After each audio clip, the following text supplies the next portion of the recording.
Good day, beautiful soul family, and welcome back to Miracles Beneath the Surface. And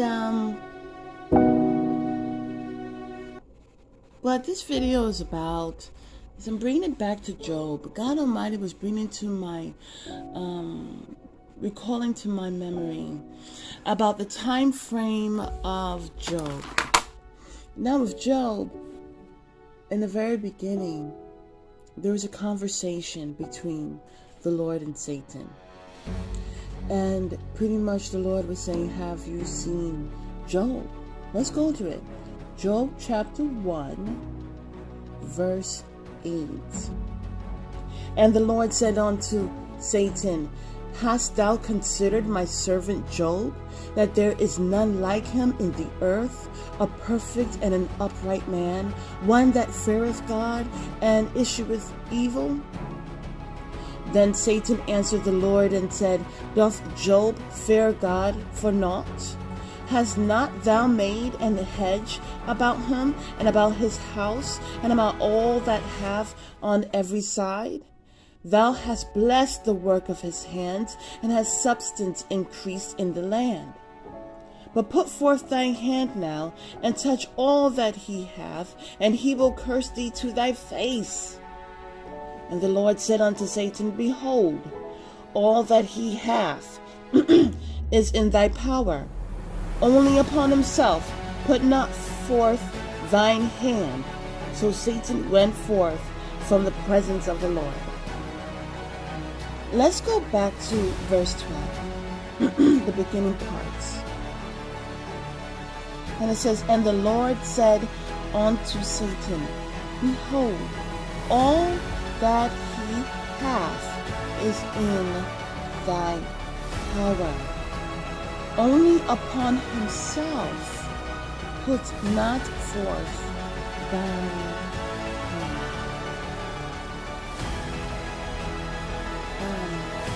So you may say, well, what does this have to do with anything?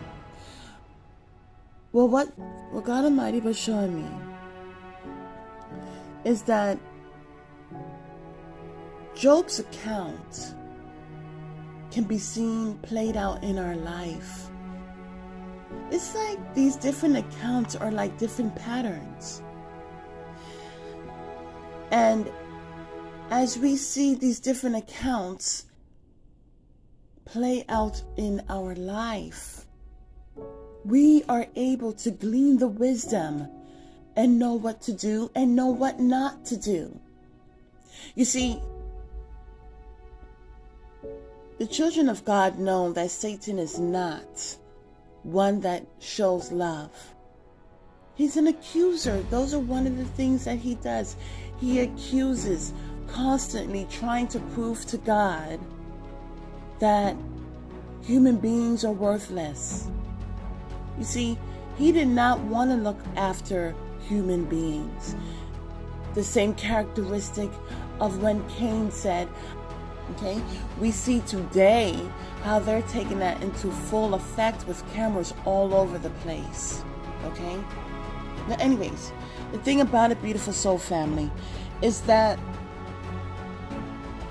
in our life, we see how finances has been touched, blocked, even dismantled. We see how, let's go back to it. But the thing about it is also is that God gave Satan permission. And that throws off a lot of people, because immediately what is said, well, if God loved Job so much, why did he give Satan the power to touch all these different things? Why did he allow it? God allowed it to prove. You know, just even that word, to prove, brings me back to what David was saying when Samuel gave him his armor to defeat, or to try to defeat Goliath. The thing about it is that even though Saul gave Daniel that armor, his armor, right? He himself didn't believe that he would defeat Goliath.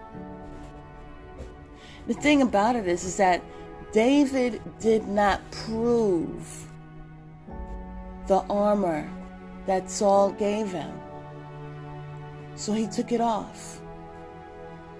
What he did prove to be true is that when he went to Goliath, he said, I come to you with the power of the Lord. And I'm just paraphrasing, okay?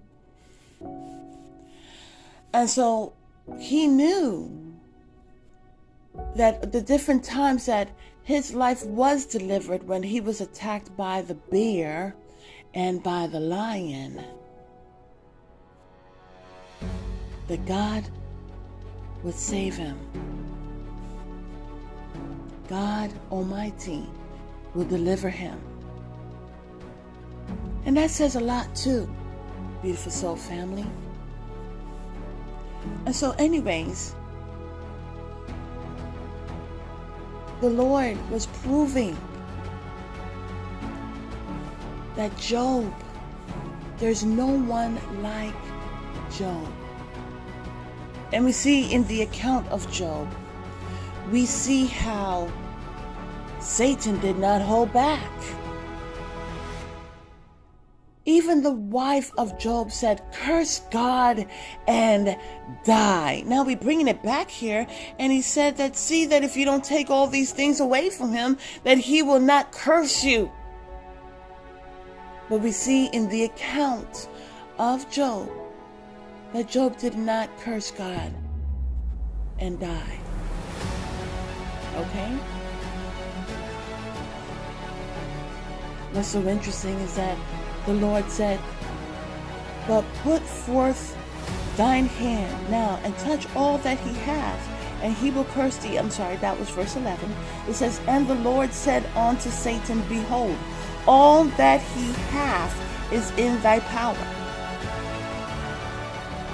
Only upon himself put not forth thine hand.